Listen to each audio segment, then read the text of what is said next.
Hello, besties. It is me. It is Monty. We are back. I even busted out my Nikon for this, partially because I did once start this video. I started recording in my car, and that one is, I want to say that was on Sunday. It is now Thursday. We are 5 days into the month of March, and I have done no reading. Now, part of that is there's been some upheaval. I guess since this is like now probably going to be the default starter clip, I'll just rehash some things. But at the end of January, I left one of my jobs. So I had two jobs all of 2025, which was sort of a mistake.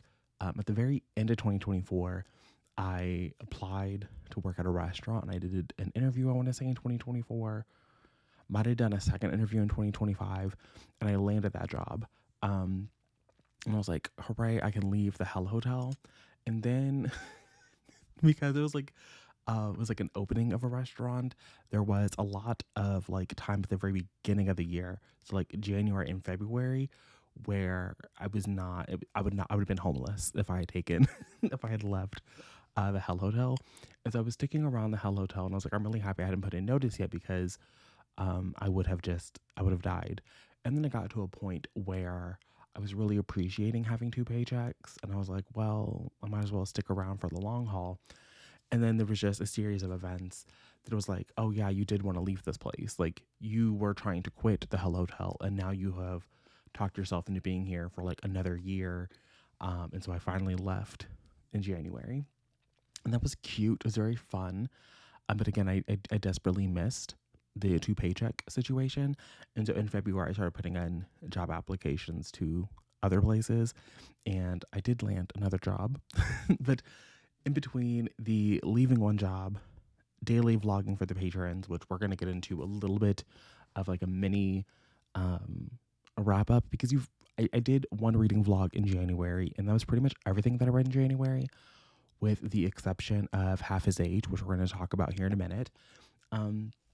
So between all of that, like I have just, I don't know. It's like I needed a little bit of a break here at the very beginning of March.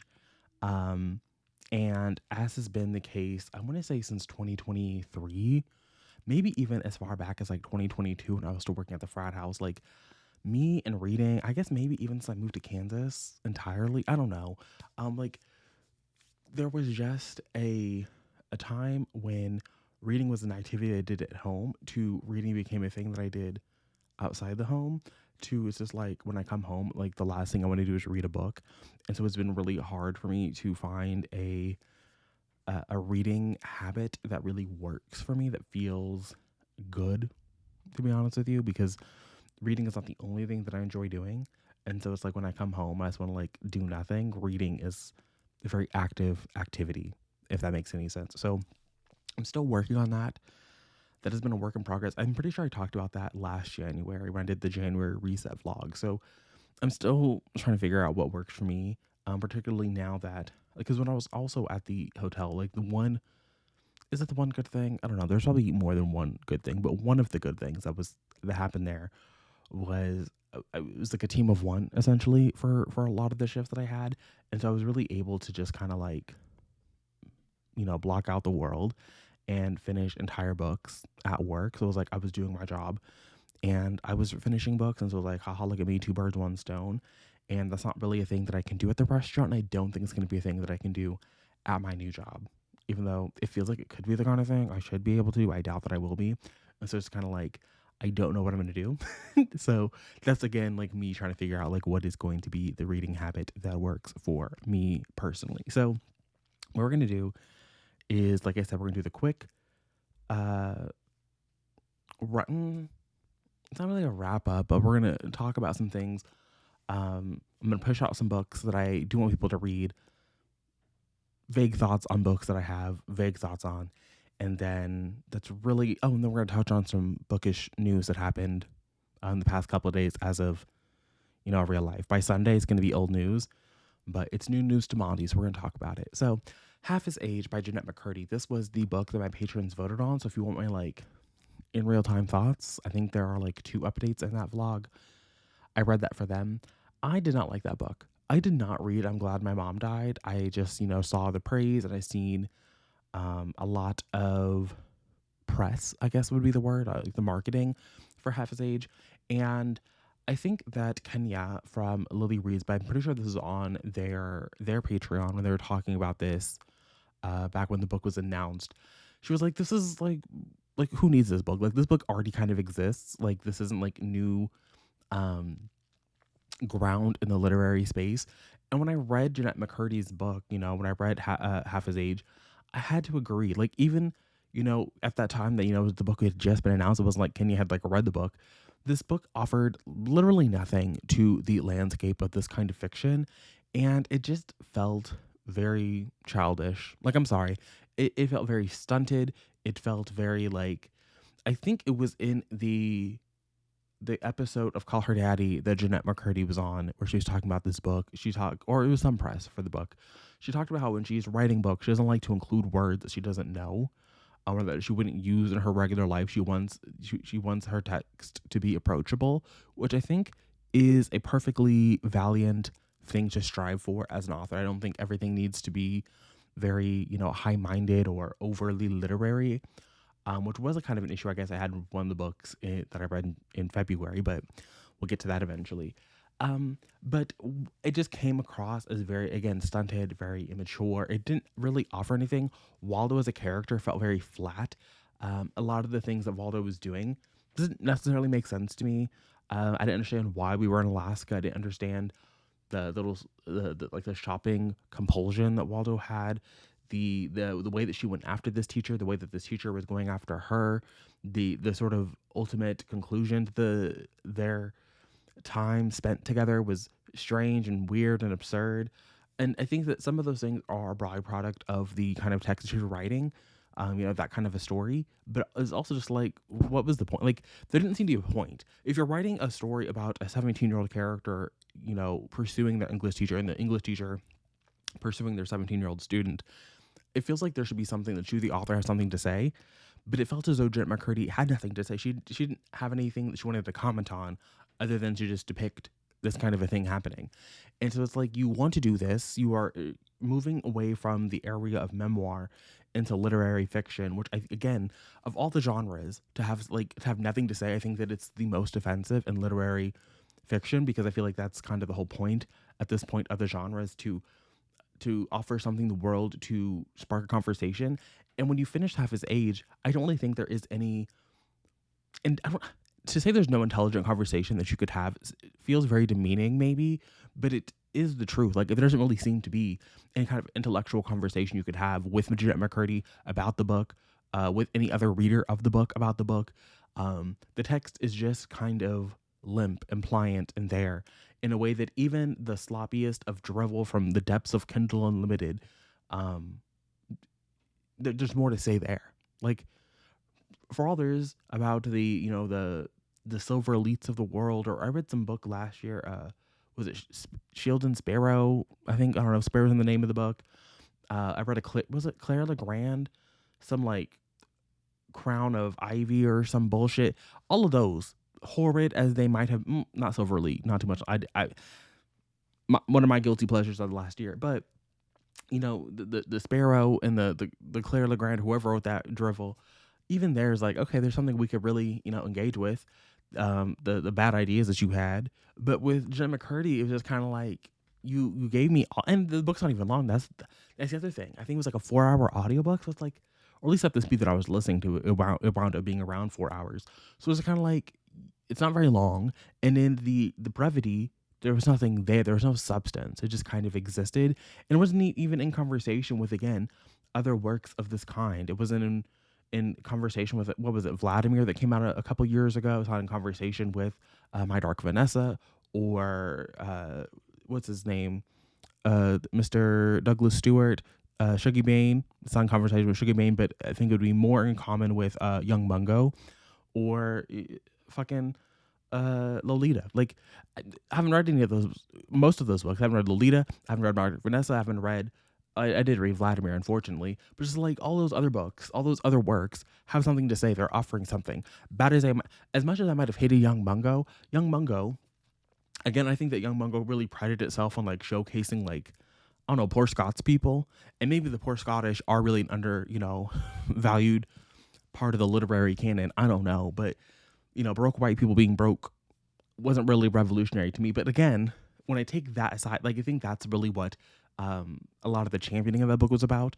But the book did have something to say about the content that was happening, even about some of the things. Some of the large swaths of the text I do feel are just kind of like, okay, this just kind of exists to exist, but still felt more purposeful than anything that was happening in the shallow world of Half His Age. So I did not appreciate it. I don't think anyone needs to read it. I'm sure you guys already did. It had its moment. I'm sure it blew up. I'm sure that y'all were, you know, yucking it up over here on the booktube about it. But for me and mine, it was not worth any of our times. From there, I went on to enjoy my little blackathon moment, right? So in February, I attempt to read mostly black novels for the sake of, the month. And this past February, I want to say that there were some real low lows and not nearly enough high highs. I will say that we managed to end the month on a high, so I do appreciate that, but there were some, again, real low lows. This is editing Monty. Hi, you can tell because I have my headphones on, but I can't believe that we were having a sit down conversation about the things that I read. And well, I can't believe it, honestly, about the things that I read in February. And I did not mention Tomi Adeyemi. I guess this is other bookish news I did not cover in this video that came out in February. Since we're touching on I think we do eventually. I can't remember if in the car clip that I filmed after this intro, we talked about the Sarah J. Maas of it all, and that I will be reading book 6 and 7, and that I do think it's a little unserious, that we're getting 3 books that are really one book. I know that Tolkien has said that, or the girlies tell me that Tolkien said, I've never done any fact checking, that The Lord of the Rings is not a trilogy. It's a single book in 3 parts. And so I guess Sarah's having her Tolkien moment. Good for her. We all know that, the glue has been an issue for her since Kingdom of Ash. And so this is really a long time coming. But it is what it is. But we have to talk about Tomi. Tomi Adeyemi does have another book coming out later this year called, I think it's The Siren, or it might just be called Siren. I believe her face is on the cover. I think it's an ugly cover. Not that she is an ugly woman, but it's just like, what does your face have to do with the story? I don't personally get it. But in the month of February, I did finally finish the Legacy of Orisha series. I read Children of Anguish and Anarchy. And here's the thing. I have been writing for the Legacy of Orisha for a really long time. I enjoyed Children of Blood and Bone. If there was a single book that got me at my big age to come back onto the bookish internet, lately, not even lately, this has been going on since I have been on the internet, talking about books. Like, there are always creators who come and go. Lately, there's been a lot of discussion about the Black people leaving. A lot of the Black people moved in silence, and they all kind of like up and left. Me and Miss Erin were joking the other day that, like, I'm pretty sure Mayana is like the only Black hottie left standing. We kind of all like dropped like flies there. But particularly now that Capri is gone, like there ain't too many of them left. But that's neither here nor there. The point that I was attempting to make here is I've been writing for the series for a long time. Children, Blood and Bone got me to come back to the internet, got me to come back to the local library, to come back to reading in a very serious way, in a way that wasn't, like 8 books a year, 5 books a year, in a way that it was like, oh, you can read, 100 books a year, Montgomery. Like, you can read 20, 30, like you can read a lot of books in a single month. And I do credit Tomi Adeyemi with that. And I really appreciate the kind of story and the characters that she managed to craft. And so I was really let down by The Children of Anguish and Anarchy, not because it was like a bad book, but which it is in a lot of ways, but in most ways, my biggest problem is that it was kind of just like, here, damn. Like, we'd already been waiting so long. We had been waiting a long time, and we're talking, I'm pretty sure Children of Blood and Bone came out when my cousins were still in elementary school. They were still in elementary school. When I made the second video, they were in middle school, and now they're like all out of grade school and shit. Like they're done with high school, they're in college, doing their like living their life. Like that is how long we're talking about. Just like the actual target demographic of these books, kind of like also age out of them. It's not just me that age out of it. Like everyone who was around for the initial buzz is not necessarily checking the streets for Tomi Adeyemi at this present moment. And so I do think that it is hard when you are an author, and I do particularly think that it's hard for Tomi Adeyemi specifically. I do want to grant them a lot of grace because the YA book industry that they entered is not even necessarily the same industry that they dropped their final book in the series in. Like when you, and it's not to say there's never been black young adult fiction, but the black young adult fiction that Tomi Adeyemi got paid for is not necessarily the same market that the other girlies are in now. Like there was black fiction before Tomi, there'll be black fiction after Adeyemi, but in the space between, there was a little like a micro boom, if you will. Like there was a lot more people in this space, a lot more people being talked about in the space. Some people doing it better, some people I think doing it a little bit worse, and getting a lot of credit. I'm looking specifically at you, Tracy Dion, looking specifically at you here, but it's just like, and I get it, there's a little bit something for everybody. But the problem that I have with, again, to say it again, the problem with Children of Anguish and Anarchy is that it was so here damn. Like, you guys have been waiting for so long. I know you want this. I want to be done with it. We've been talking about her doing all these other things. She had written like 2 screenplays for that Children of Blood and Bone movie, which could be a good time getting made, could not be a good time getting made. Like, who even knows? And so while there were some really interesting ideas presented, they also, as I was saying, we gave her a hard time for those 2 screenplays, the movie moving about from studio to studio, from Disney to Paramount. Hate how that turned out. Now we have, she was like doing some modeling. It was a lot. She was doing everything but writing this final book, and I feel like it shows. It kind of shows in the final product. The book is shorter than the first 2, which is crazy given the amount of things that we are introducing in this. It's not necessarily we're introducing colonialism, slavery narratives the way that I thought we were going to with this little cliffhanger, but we do introduce a whole new society of people. I guess technically there's like kind of 2 societies of people. We have this white person, and then we have like a sort of like a indigenous island nation. It's just, we're doing too much in a book that does not have the space to do it, and it kind of feels like maybe there was this idea that we were going to have like a grander story, but to me and to mine, them first 2 books are really kind of just it. Like, because ultimately what happens is they defeat this person, and like things happen, and stories are told, and people survive and some people don't survive, and there are, I think, some really, between the characters that we'd already known for a really long time, I do think that there was a lot of emotional payoff in some of their stories, and we got to see arcs reach a natural end point for them. But there was also just a lot of foolishness. There was a lot of, people talk about this. I want to say people, specifically like Lindsay Ellis brings this up in her 2 videos on Game of Thrones, where it's like the things that were happening at the early part of that show were like, like they were these really big issues. And to me, that kind of happened in this last book. Like in the first book, it was a really big issue that they had to get around places.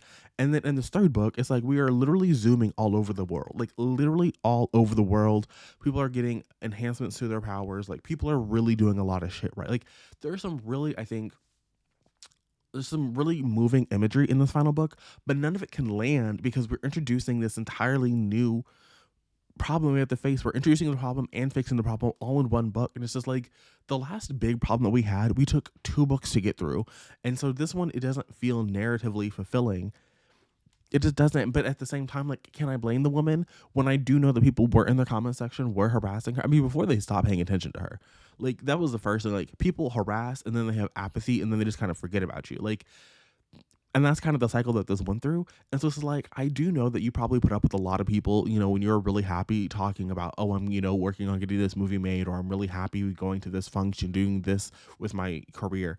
All these doors that opened up for me, I'm excited to be exploring those. And the girlies are still, banging on my door, asking me to finish what I started. I can understand how Tomi and a lot of other authors find themselves in that situation and are kind of just like, what is happening? And then I understand how you can get to a point where it's like, okay, I'm just going to give you this. We're going to be done with it. I'm going to move the fuck on. Like this new series, Siren, is like a dark academia novel. We're getting contemporary fiction from Tomi Adeyemi. Okay, like long after the black, dark academia phase, I don't think it's ended, but to me, it's over. It's done. We need to put a fork in dark academia. It is fucking burnt at this point.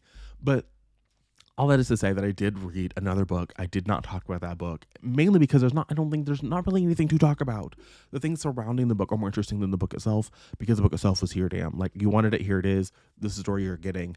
And so while some of it was satisfying, a lot of it just wasn't. It just wasn't. And I don't think that there was maybe even a possibility that it could have been.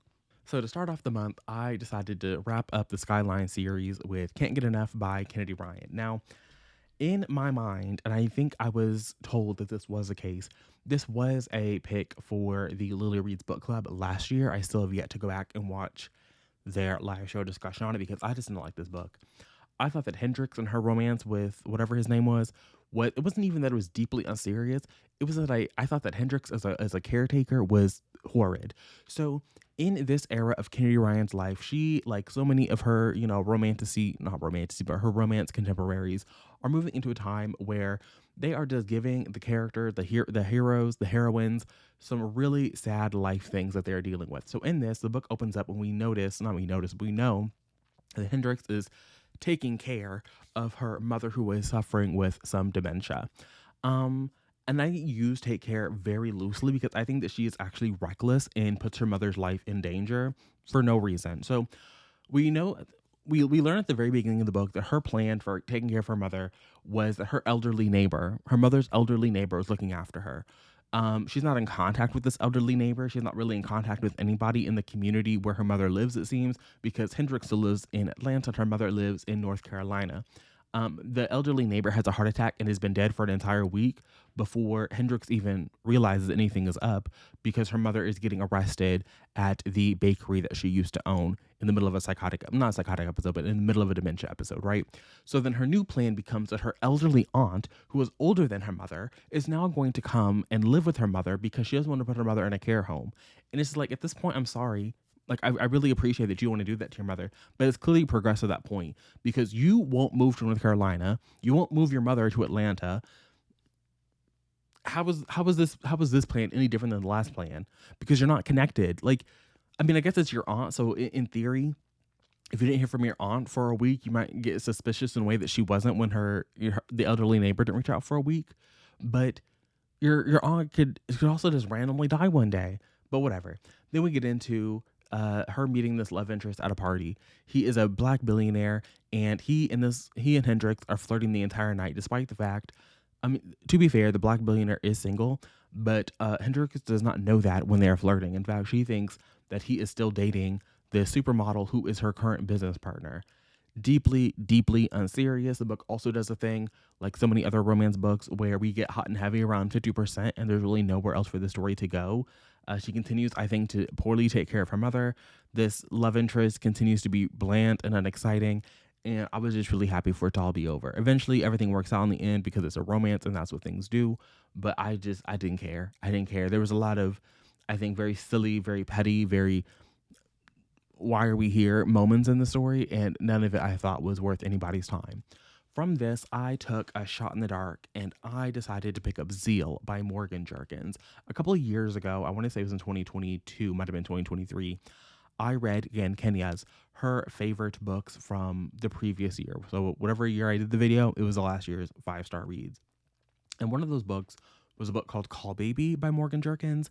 And I don't think I liked that book nearly as much as Kenya did, which was fine. You know, you don't have to like everything that Kenya likes. And so you would think that, okay, you didn't like that previous book from them. Why would you read Zeal? You know, it was Black History Month, and I said I gotta pad the roster. You know, I don't think that Zeal was necessarily a book that was on anybody's.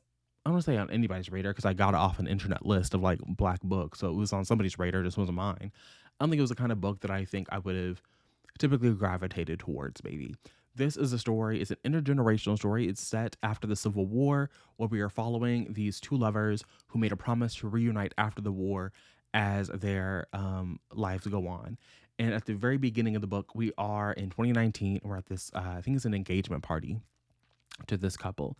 And the man of this couple, he gives his fiance this letter that, was from his great great great granddaddy, talking about, no, not his great granddaddy, the great great great grandmother of it, right? Talking about how even though we are separated now, and I have found a man, and I'm with the man, I know that you two have probably found a woman, and are, you have her, but don't worry, I know that we're still going to find our way back to each other. We're going to be together.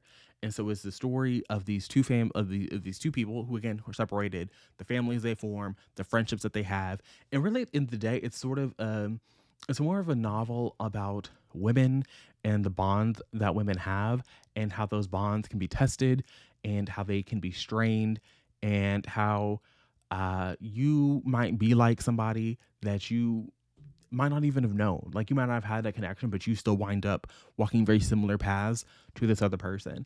And I just think that it again it spans from the Civil War all the way to the pandemic. And I think we actually get through the pandemic at the eventually in the third act. I do wish this book were longer. It's like kind of my only quibble is like it's a 5-star read. It's my favorite book of the year so far, but I do wish it was a little bit longer just because I think the third act. I won't say it's rushed because I think that the point where we kind of have to end the story makes the most sense, um, in terms of like the past characters and the present characters. I think okay, great, but there's a little bit more I wanted from the conclusion there. But still, it's a great little book. I think that not nearly enough people are reading it. I already told one person to read it, and they seem to have enjoyed it. So, besties, if you have not read Zeal, get on it. You're gonna love it. Then I moved into the Kiss Countdown. Besties, I hated this book. Again, I read this because I requested the Love Situation on NetGalley in late 2024 because I was assuming that because the Kiss Countdown had been a pick in 2024 that the Love Situation would be a pick in 2025 and I was going to be on top of the game.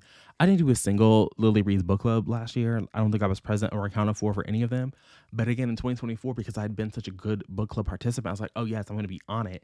And then I promptly dropped the ball, besties. Like it was not even not even a thing on my radar. But I read the Kiss Situation, and it was so bad. This is a fake dating story that kicks off in a coffee shop when our heroine drops her coffee on this man, and then a week later, he's trying to get his little payback, or they're having a conversation, and his sister overhears, and it winds him up in this fake dating situation.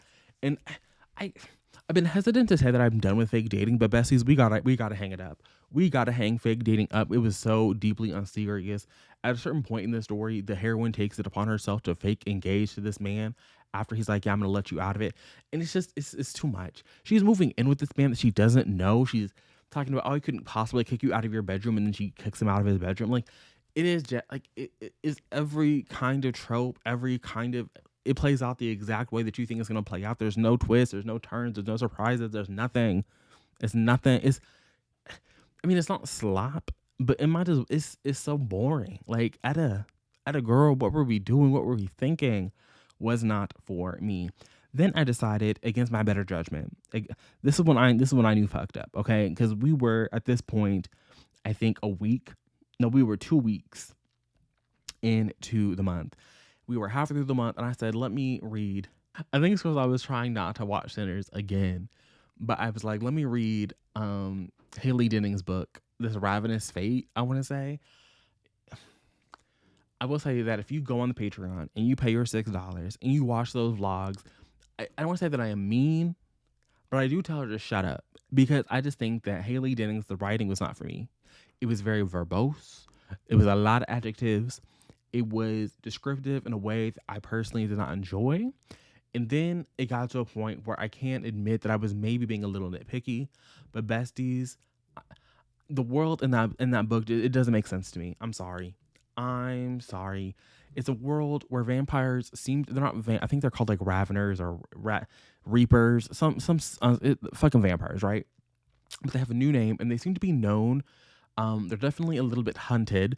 Our heroine, she is from a long line of vampire hunters, and she is teaming up with her ex bestie, who was turned into a vampire, as the plot thickens, and it's looking like this girl has maybe, well, we know that she didn't kill somebody, but everyone thinks that she killed some people, and so they're trying to clear her name and get to the bottom of some stuff. There seems to be a cure for vampirism on the horizon. Vampirism and the way that they are discussed in the book may be deeply uncomfortable. Maybe some of that was intentional. Like I'm willing to, be like, maybe I just wasn't, my eyes weren't open to see and my ears weren't trying to listen.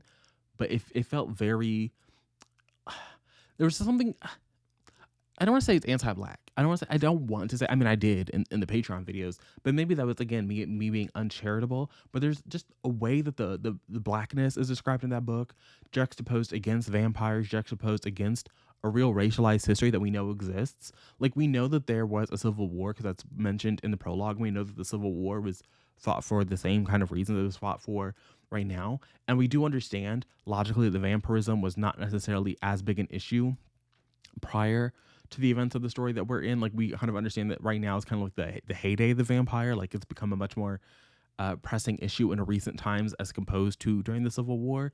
But it's just like the way that they talk about vampires being the most monstrous things ever, and then so many of the vampires that we, is at least in my reading of the book, my reading of the text, was that so many of the vampires that we knew were black, and it was just like, and the vampire hunter family was black. So again, it was like we are pitting these black people against each other. And again, maybe there's a conversation to be had there, you know, diaspora wars and all. But it's like I don't really know that's something that's happening in young adult fiction. Maybe again, I'm unkind, maybe I'm uncharitable. But it was like we were pitting these black people against each other.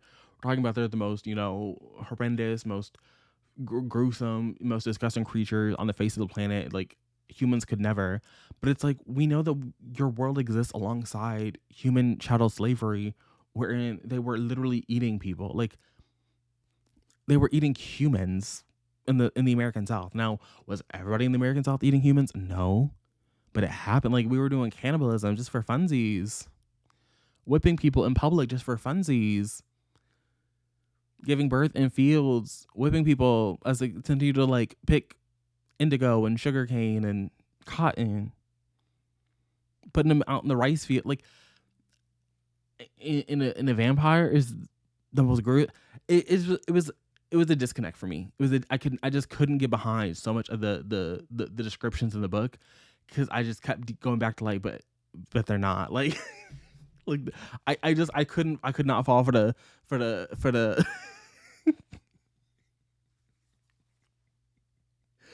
the propaganda. It just wasn't working. It wasn't working. So I did not like that book.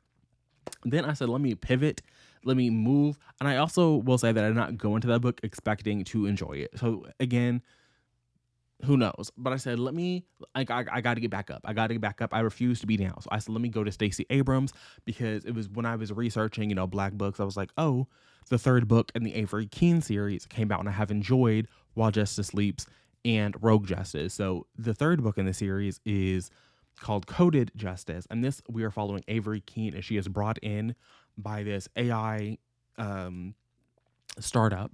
They are in the health field, and they're like, listen, we need you to do like an internal audit because we're about to take our company public. But there's been some weird happenings. Like a week or so before the start of the book, one of their lab techs died, and the AI bot that they have created is taking credit for the murder and is threatening to do it again. So like we just we need to like get to the bottom of this before we go public. And over the course of the story, there are a couple other deaths.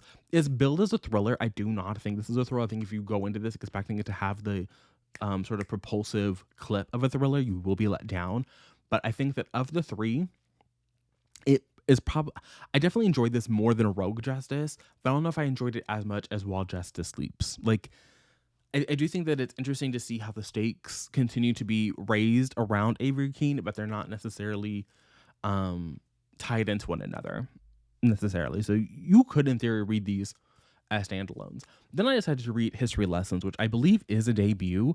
And I, in theory, liked this more when I read the synopsis, when I read the actual story.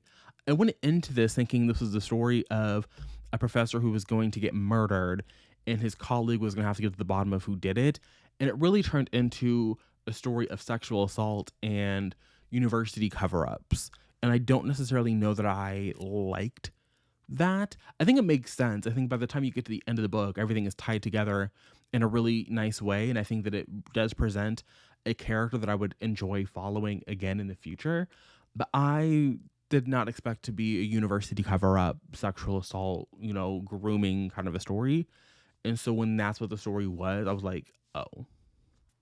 But it did have a cute little romance. It did have a little cute romance in it. And then I ended the month with two books that were just okay. So I went back to the drawing board, and I said, what can I get done before the end of the month? Because at this point, by the time I'd finished history lessons, I'd have a lot of time left.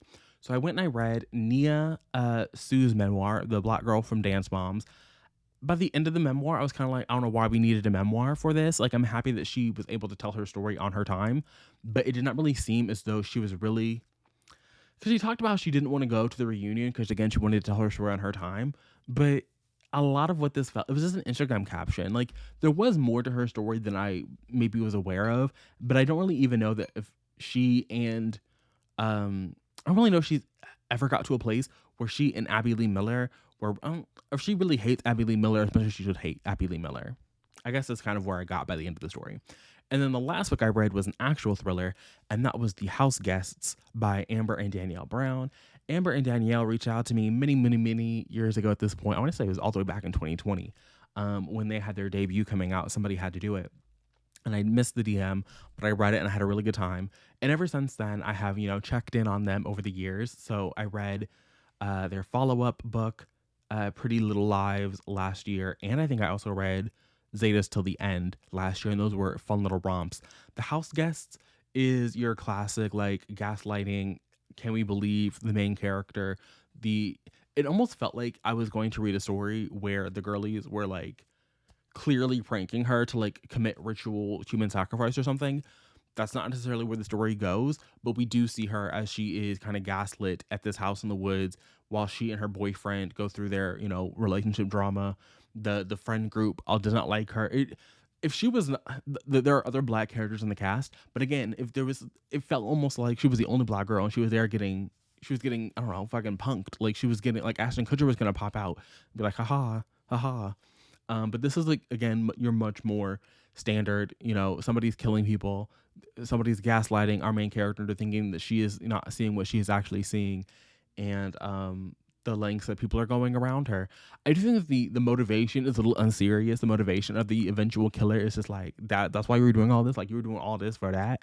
But it was a good time. I definitely think it's a kind of a book that you can read in one sitting, and it is an actual thriller. So I was happy that even though Coded Justice branded itself as a thriller, I actually got to read a thriller that had that same, propulsive sort of pacing that I'm looking for. So as of right now, I'm about to go I need to go charge my car. So thanks for being here. I don't know what I'm going to read.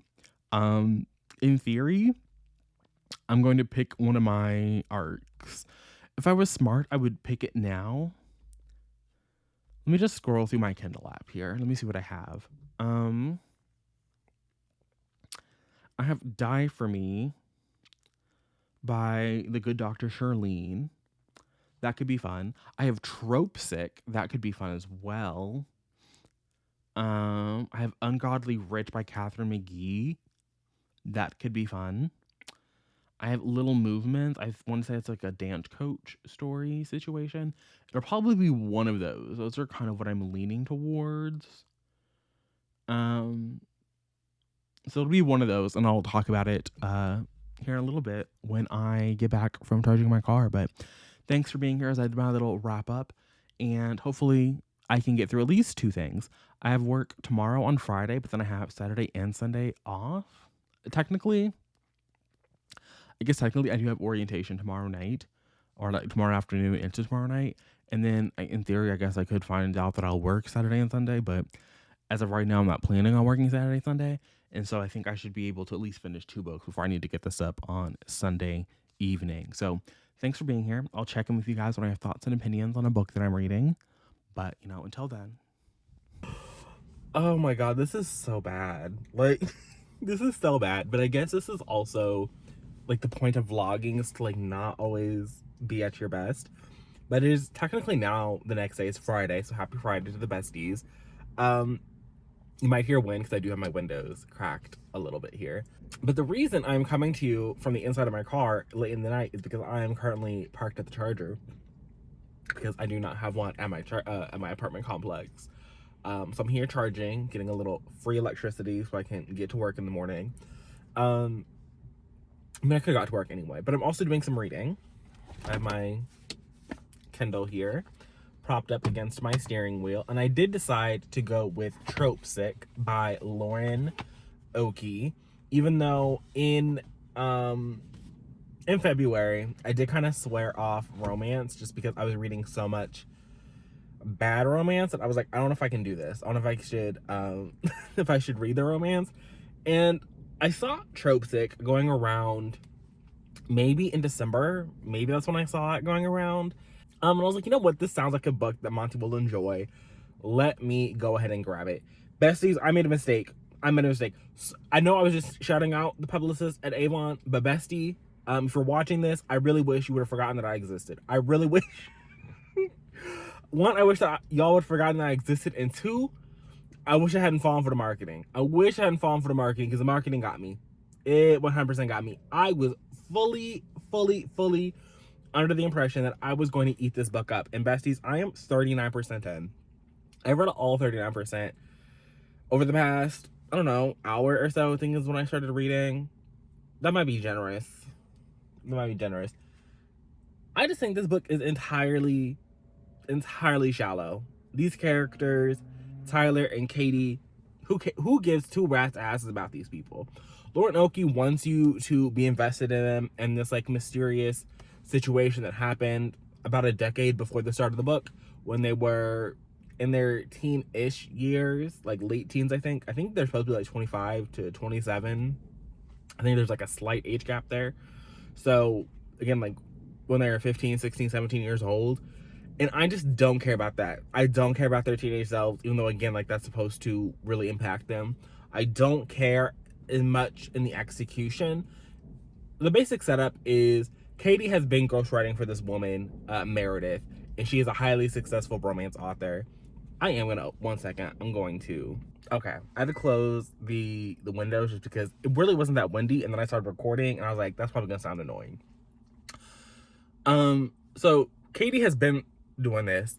Tyler got brought in at the very beginning of this novel, and we know that they have a history, and if I were to make a guess, if I were to hazard a guess, Tyler has something to do with Katie's brother no longer being alive. Why, how, whatever, or something happened. And again, they have this falling out, they don't talk. And so Katie's like, fuck this, I am not writing anything with this man. She tries to call up the agent. The agent is like, look, bitch, this is gonna happen with or without you. So I need you to put on your big girl panties and get the fuck over it. And Tyler is like, I need to make amends. I need to do my 12 steps. Like, please let me apologize. Eventually, Katie's like, fuck it. I don't want to hear your apologies. We're going to get through this. Tyler's like, please, I need to make my rent. I teach English. Like, I want to be an author. I like, writing is my passion. Let me do this. So they set out to write this book, and it's going to be a romance. Eventually, like a couple chapters in, Meredith reaches out and she's like, hey, I actually want you guys to come up to my house. And they're like, why do you want us to come up to your house? Like, Katie, who has been doing this, has never met the woman. Like, she's kind of sussed out, is weird. And the book just has been downhill ever since. There's supposed to be this like antagonistic relationship between Katie and Tyler that does not really materialize. It is totally on the page. Like, there's a lot of telling us things that are not being reflected in the lived reality, that does not really feel intentional. Again, the characters I find to be utterly one-dimensional. Calling them two-dimensional is giving too much depth.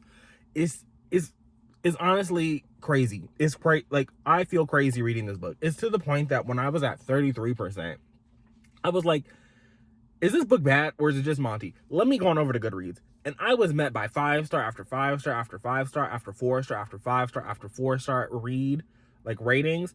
And I'm just like, this is actually crazy. This is a great, examination of grief and death. How can that be when I'm 39% into this bitch and we are not, there ain't no grief, there ain't no death, there ain't nothing. Addiction, not here. And I'm going to be hard on the girlies. Because one, this does also have remnants of a second chance, which I don't fuck with, which I probably did know that going in just because of the marketing, but the Monty that clicked sent to Kindle is not the Monty that opened it on the Kindle, okay? That was months ago. And the Monty of today is like, I don't know. Sure, why not? So it's just, it's not on the page. And I say that because I did read some really good, I've read good books. I've read good books that feature some of the same topics that we're going with here. if I wanted, you know, to revisit two people coming back together over a shared interest in their later years, in their 20s, their mid-20s, their 30s, or whatever, I have Jeff Zetner's Colton Gentry's Third Act. One of the best romances of the past few years. It's right there. It's right there. If I wanted a book that's going to give me two people bonding, an exploration of grief, exploration of addiction, I have Didn't You Used to Be Queenie Bee? Right there. Just came out like a year ago. So like there are recent releases that are in this similar ballgame. Also, not to be that girl, but I think that Emily Henry, again, as much as I might have dogged the woman, this setup of, oh, we're going to ghostwrite this thing and we're going to fall in love over the course of ghostwriting. I know Emily Henry didn't invent that. I know she didn't invent that. But she's already given us three books that are good that do that. We got Book Lovers, we got Beach Read, and we got Great Big Beautiful Life. And I would argue that Great Big Beautiful Life, the one that is probably the most slandered of all of them, is 100. It's night and day better than this shit right here. And the girlies were given. That's the thing. Like, how you gonna give Great Big Beautiful Life the blues? And then I'm seeing 4 or 5 stars for this absolute dog shit that I'm suffering through in the middle of the night, in the middle of the rain. That is rain. It is raining outside. We got thunder. We got lightning. And I'm reading dog shit. That's what. But 4 or 5 star reviews, besties. We are in the bad place. I don't want to blame TikTok because the girlies were giving bad books 5 stars before TikTok. They'll give it 5 stars after TikTok. Well, maybe not after TikTok, because I don't know if there'll be books after TikTok. Not in America, anyway. So it's just like, this is actually is crazy. It's crazy. And what is really killing me is, I know we just did at the beginning of this video a little rundown of the stuff that I was reading in February, and I was reading bad shit then too. I'm reading bad shit in February, bad shit in March. Like, can I get to the good shit again? Like, can I get back to what Zeal was? Can I get back to Coded Justice? Can I get back to the house guests? Like, why is it like bad book after bad book after bad? I'm being attacked, besties. But I'm gonna go. I'm gonna be here for a little bit longer. I do need to get some sleep tonight, so I'm not gonna be here all night charging my car. But it's just like, god damn. Well, I'm on chapter 33. I'm probably gonna read to chapter 35, and I'll check in later. But I had to come and talk about this because in the moment, it's just bad, and there is no redeeming quality. I have you propped up on the steering wheel. I just got home, so this week has been a complete shit show, to be honest with you. And I'm really, I don't want to say that I'm over it, but like, I'm not in a good mood. I guess I can say that. So part of it is this book is bad. I know that I came to you guys very upset the last time we were speaking together. I think that had to have been Tuesday night was when that happened. And so then on Wednesday, I had 2 interviews scheduled because, again, I'm back in my one job era. And so on Tuesday, was it really Wednesday? I'd have to look at my calendar. I might have been coming to you guys on Monday night. And I had that interview Tuesday because no, I couldn't have been. It had to be Wednesday. It had to be the 4th of March. Because whatever the 4th of March was, and I'm pretty sure it was a Wednesday, because I had an interview at a local grocery store, and I was like, let me go to the interview at this little grocery store, even though I really don't want to go. It turned out to be one of those interviews that's not really an interview. So to me, like, when an interview is not really an interview, I do get kind of like red flag territory. Like, if I walk in and walk out with the job at the same time, like, I know some fuck shit's about to happen. And basically the fuck shit had happened. So the background check cleared. I went into my orientation yesterday. Yesterday was Friday. So Friday afternoon, went to orientation. Did the orientation. I got really no communication about what was supposed to happen today because there were some more videos and things that had to come in to do today. So I went into those videos. And I do not feel set up at all to come and do this job on Monday. Technically, I guess it's technically Monday morning, midnight to 7, because in my head, like, that's perfect.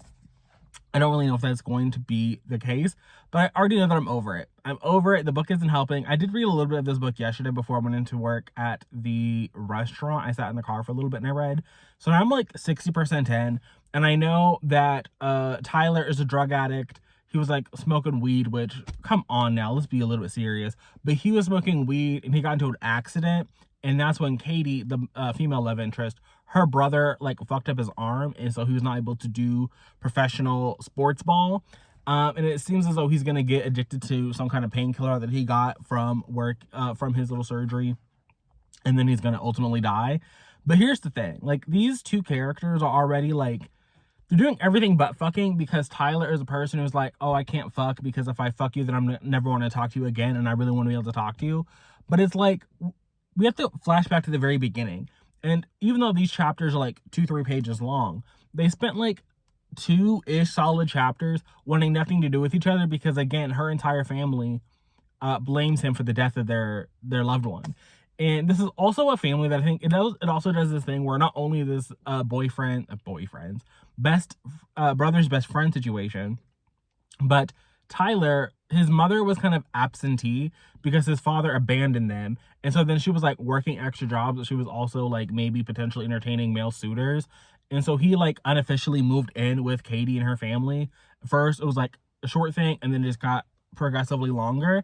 And so it's a situation where it's like you completely abandoned this pseudo adopted child because the adopted child got into a car accident and your biological child got addicted to painkillers and off themselves. Like, I'm sorry, but it's I'm saying this in Aaron's Discord. I know the name of the book is Tropesick. I understand that. I even understand the interplay of the sort of metatextual narrative that is happening between the characters and the book that they're writing, which the excerpts are awful. The little pretend book in the book is so bad. I'm like, can we just delete every one of these? But I don't know about to say Willa, but Katie and Tyler are sort of mirroring Willa and her love interest in this book, and it's just like, it's nothing good is coming from any of this. And so it's like, my personal life is ass. Aside from the restaurant is still great, but it's just like, I do need money. I don't like being poor. So the restaurant's great, so that's fine. But the book is bad. This new job at the grocery store is shaping up to be bad. The only decent thing about it is kind of the pay, but like, all money is not good money, and I would much rather be poor and sad than working here at this rate. So that's kind of where I'm at right now. Anything else? I don't think so. What I'm about to do is go upstairs and enjoy some dinner, because that's really all I can do at this rate. I might go to the public charger tonight and charge my car just to like save some money. I don't really need to charge, but if I charge today, then I might be able to hold out a little bit longer. We'll see. We'll also see if I even show up on Monday to this place, because right now I really don't want to. In a perfect world, this book was getting finished by tomorrow, by Sunday, and you guys are going to get that video.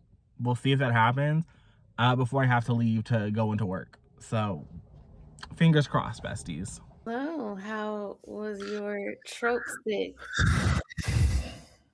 I finished the book, but at what cost?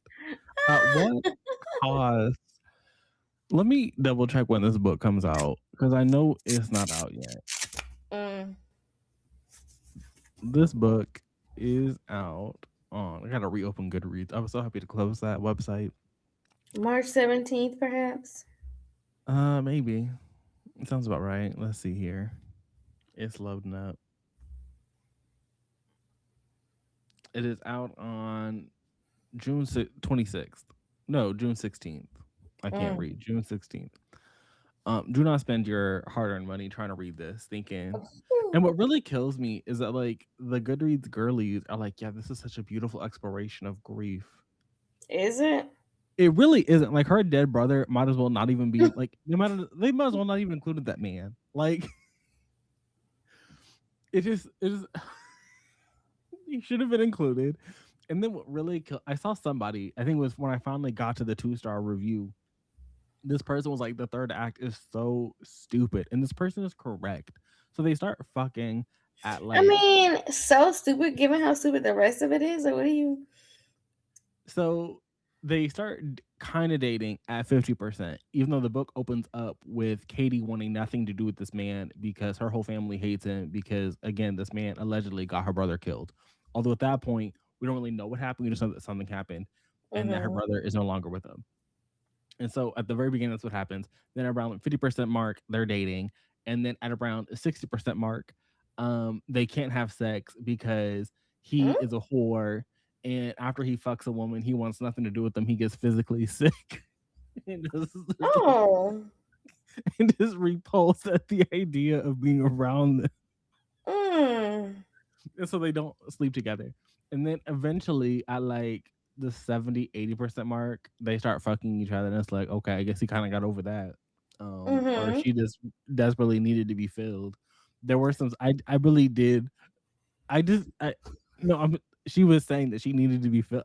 I can't read this. I'm sorry. Like sometimes the straights are just not for me. And I gotta live and let be. So I was Mm-hmm. skipping through those scenes. Um and so Not then we Monty find skim reading. That's how he be reading so fast. I there's only been so much I can do of like, yes, fill me, get it in me. I'm so wet. Oh my god, look, you're so wet for me. Like it, I got it. I understand what's happening here. There's really not a whole like we weren't really emotionally connected to you, so I really don't care that now you were physically bonded. But we get to this point in the narrative where her mother, Katie's mother, calls her up, and I guess her mother has this like families of children who have died because of substance abuse foundation. And they're having a gala. I'm like, okay, of course there's a fucking gala. And Katie's bright brain is like, Tyler, you should come with me to this event. And Tyler is like, why would I go through this event? Your mother hates me. Your mother thinks I murdered her son. This is a bad idea. And Katie is like, no, I think you should really go with me. And it becomes this big thing. And he is She's like, filling him up. she wakes up one morning and he is like sat on the floor in the living room and she like woke up in the bed alone because again since I started fucking they just going out like rabbits. He done got over his I'm nauseous, I can't even stand to look at a woman after I fucked her.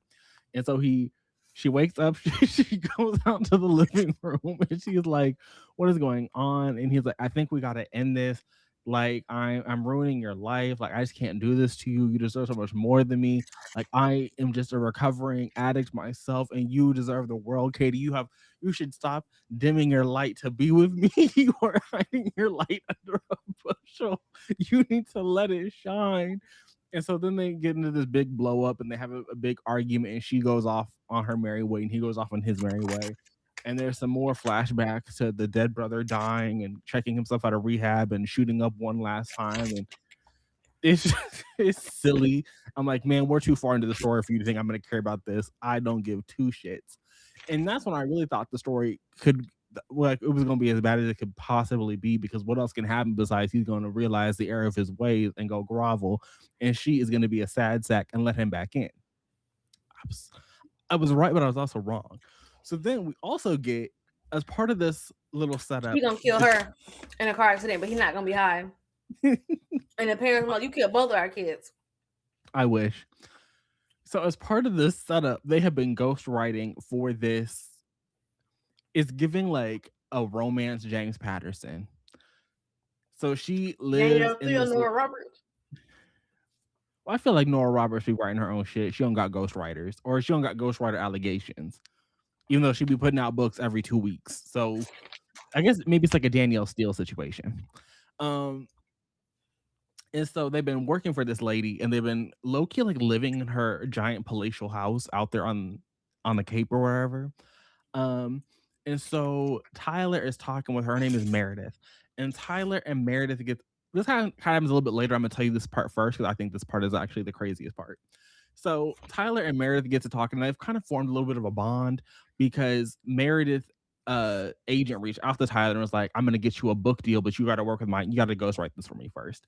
And so she's been like trying to help him massage his little manuscript into a publishable piece because he writes literary fiction. I don't think that Lauren Oakey could. She couldn't write literary fiction if her life depended on it.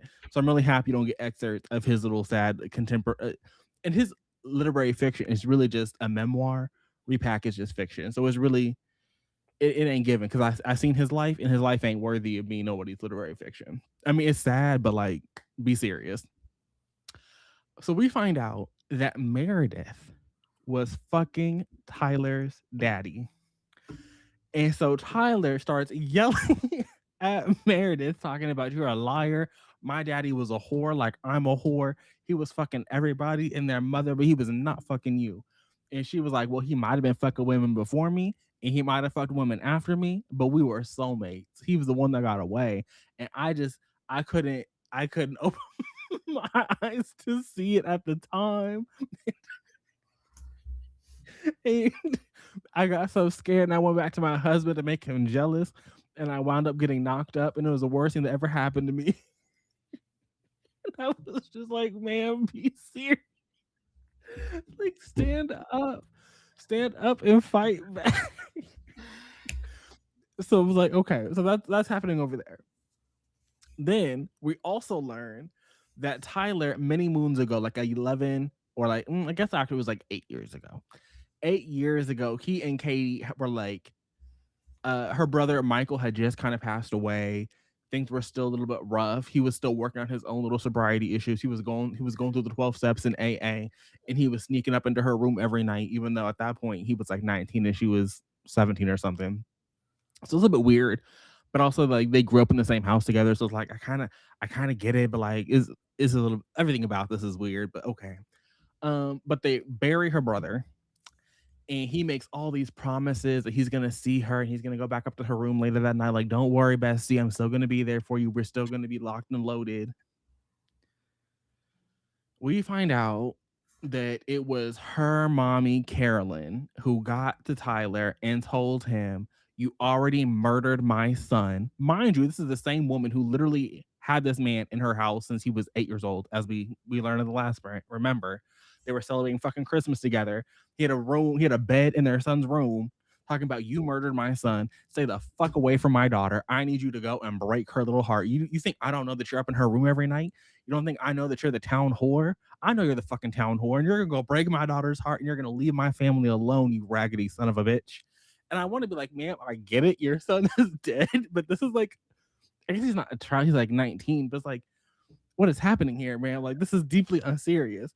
And so, of course, he's like 19 years old. He goes through with it. And so we learn that happened. And so eventually, of course, Katie finds out that her mommy got rid of Tyler, the man that she'd been hopelessly devoted for and loved since she herself was like 4 years old. The only person she ever thought she was going to love was this little boy. She was going to lose her virginity to this man. She blamed her whole life around this raggedy little fuck boy her brother was best friends with. And so now her and her mommy are fighting. And of course, Tyler, he shows up. He starts groveling. He's like, I love you, Katie. I love you to the moon and back. And of course, he's showing up to the gala for the drug addicts. And Carolyn is like, I need you to get the fuck out of this event. You are not invited. And of course, Papa Daddy is there. And he's like, oh, look at you, son. I'm so happy for you. Because remember, Tyler cleaned up his act. Tyler went to an Ivy League school. Tyler did everything their son couldn't do because their son continued to be addicted to meth. He checked himself out of rehab and shot up one final time. He never tried to do AA like Tyler did, so he don't get to have it happily ever after. And so he's like, "Oh, I missed you, boy. You're my son still. Go on, Katie. Go be with him." And then there's a little epilogue, and Katie and Tyler are living in the house on the beach because Meredith up and vanishes. She just goes out into the world like who knows what she fucking did. She probably killed herself. And so they're living in her house on the Cape occasionally, and they have a house in Manhattan. They live happily ever after. And I said, this is a book that people are getting 4 and 5 stars.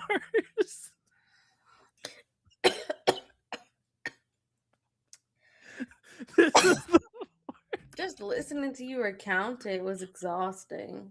Morning, besties. So the clip you should have seen was me detailing the final events of this book, because it was deeply, deeply unserious.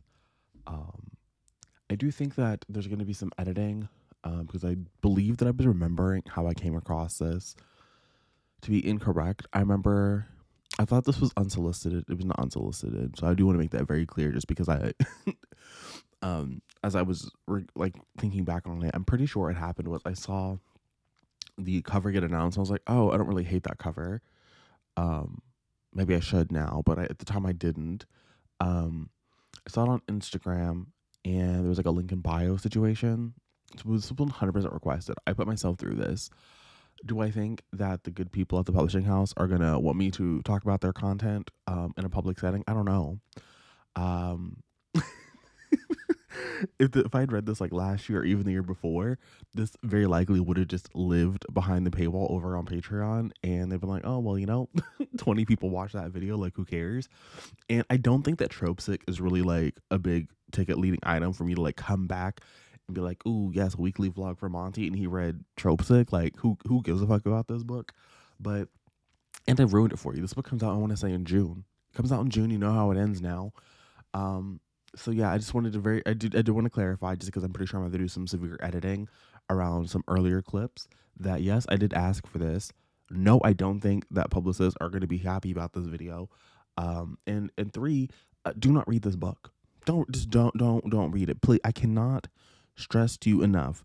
I don't care how many people are on Goodreads telling you this is a 4 and 5-star read. This book is booty cheeks from beginning to end. There is no exploration of grief. There is no hidden depths and hidden layers and real emotion here. This is, and part of that, I do think that there is a sort of like a metatextual situation happening here, right? Because the characters in the novel are both writing a love story, and the novel Tropesick is framed as being a novel from a character within the story, this Meredith lady.